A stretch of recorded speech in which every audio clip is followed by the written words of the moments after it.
नमस्कार, मैं गौतम गुलाल, आप देख रहे हैं रिपोर्टिंग टाइम्स न्यूज़। बिहार में एक नई तरह की जो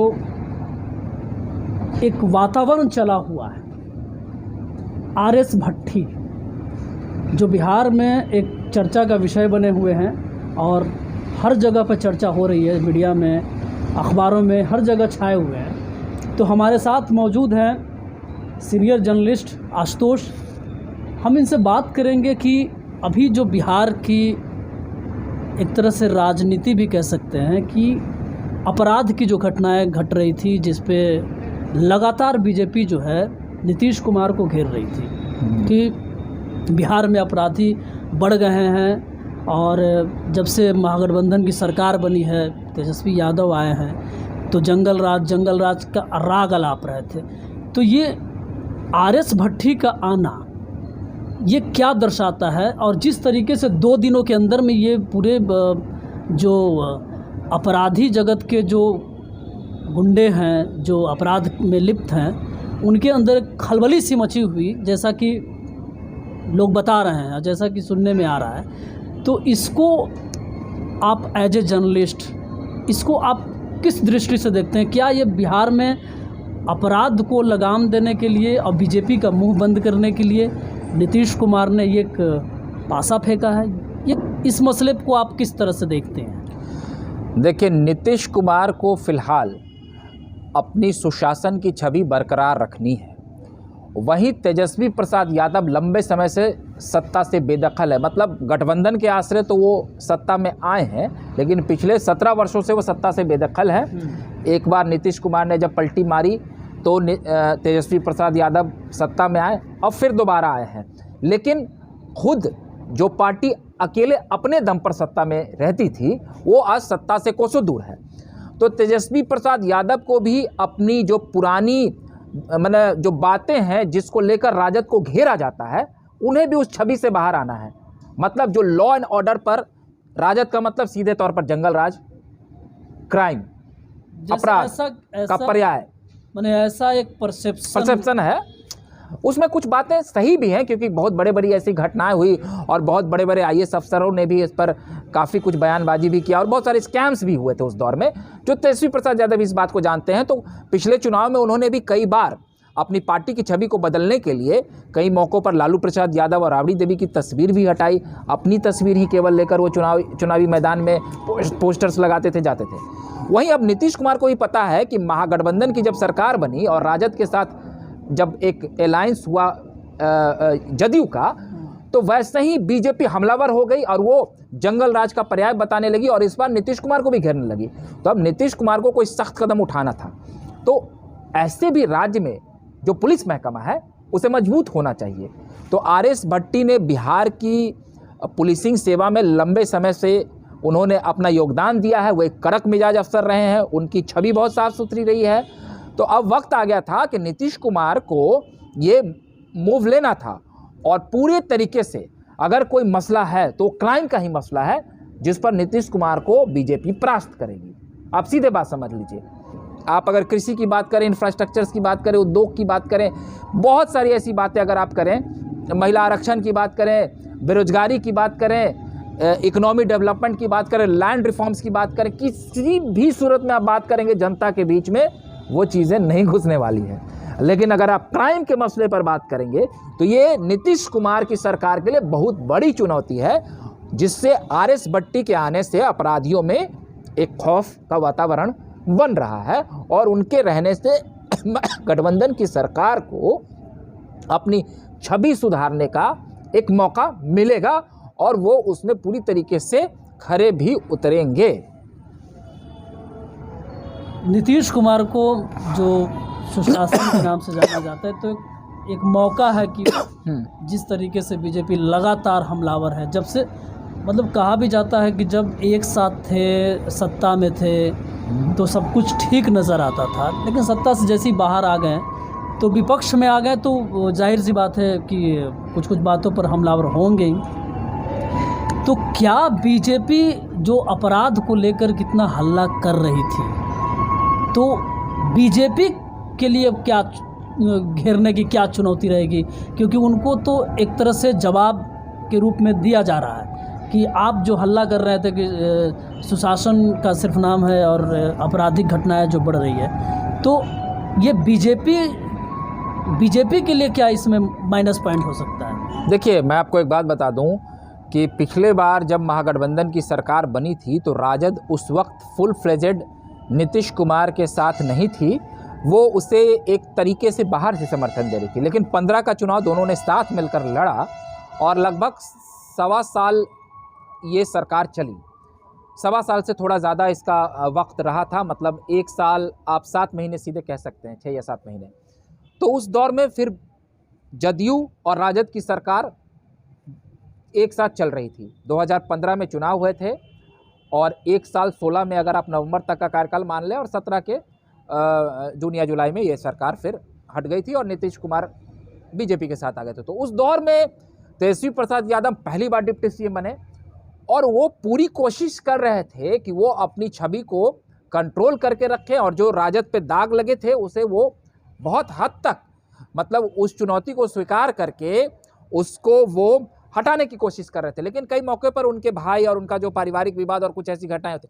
लेकिन इस बार जब दोबारे महागठबंधन की सरकार फुल फ्लेजेड बनी, नीतीश कुमार पलटी मारे, तो वाकई 2-3 महीनों में कुछ ऐसी बड़ी बड़ी घटना एक पर एक घटी जो लगने लगा कि राजद का वो पुराना दौर वापस। पिछली बार वैसा नहीं लगा था, आपको भी कोई बहुत बड़ी घटनाएं 1-1.5 साल में नहीं याद आई होगी और नीतीश कुमार की ताकत बरकरार थी। लेकिन हाल के दिनों में ऐसा लग रहा था कि अब नीतीश कुमार की बातें नहीं सुनी जा रही है और राजद का एक परंपरागत जो उनकी कार्यकर्ताओं की शैली रही है या एक कुछ उस तरह की आपत्तिजनक चीज़ों में लोग संलिप्त रहे हैं, चाहे उनकी पार्टी में कई बाहुबली नेता रहे हैं, तो वो जो परंपरागत एक शैली रही है, वो शैली अगर जनता के बीच में कुछ नॉनसेंस क्रिएट करे, जिसे हम अपराध की शक्ल में बोल सकते हैं, तो निश्चित तौर पर विपक्ष को एक मुद्दा मिल जाएगा और इस बार तेजस्वी के साथ साथ नीतीश कुमार को भी भारी फजियत झेलनी पड़ सकती है। तो क्या आरएस भट्टी वो जो गैप जो आप बता रहे हैं जिस तरीके से कि बीजेपी को हमला करने का मौका मिलेगा, बिल्कुल, तो क्या इस चीज़ को भर पाएंगे जिस तरह से उनका रवैया है? और हाल ही में उनका एक बयान भी कटिहार के संदर्भ में आया था कि अपराधियों को थकाओ, इस तरह के कुछ बयान उन्होंने दिया था। बिल्कुल, तो ये आरएस भट्टी साहब के लिए भी क्या चुनौती रहेगी? बहुत बड़ी चुनौती रहेगी। देखिए, मैं आपको चैनल पर सीधे तौर पर बोलना चाहता हूँ, इससे किसी को गुरेज नहीं होना चाहिए, ये बात बहुत लोगों को चुभेगा भी। आज जिस प्रकार से राजनीति चल रही है और जो राजनेता के संरक्षण में कई बाहुबली पलते हैं, क्योंकि जो राजनीतिक पृष्ठभूमि चलानी होती है वहाँ पैसा, धन बल और बाहुबल। आज सुनते होंगे कि फला नेता चुनाव में 50 करोड़ रुपए खर्च कर रहा है। 50 करोड़ रुपया कोई साधारण बात होती है? तो अपराध को चलाता कौन है? राजनीतिक संरक्षण प्राप्त होता है। मैं इसमें ज़्यादा डिटेल में नहीं जाऊंगा, आप बात समझ लीजिए। तो ऐसे में पुलिस महकमा को तो चुनौती आएगी। बिहार में जो शराबबंदी हो रहा है, आपको क्या लग रहा है ये एक बैग में शराब रखने में किसी को डर लगेगा? लेकिन जब राजनीतिक और प्रशासनिक संरक्षण मिलेगा तो ट्रक का ट्रक आपके यहाँ घुस जाएगा। तो जो बड़े क्रिमिनल्स होते हैं, बाहुबली होते हैं, उनको सत्ता से संरक्षण मिलती है। तो ऐसे में सत्ता के इशारे पे ही डीजीपी चलेंगे। तो क्या पूरी तरीके से निष्पक्षता आएगी? कहीं जो पावर का खेल होता है, कहीं जनाधार होता है, वोट बैंक होता है, सियासी समीकरण होता है कि वहां के फला नेता को नाराज नहीं करना है, उस नेता को नाराज नहीं करना है। तो ऐसे में जब जदयू और राजद दोनों को सरकार भी चलानी है और नीतीश कुमार को अपना छवि भी लेकर चलना है।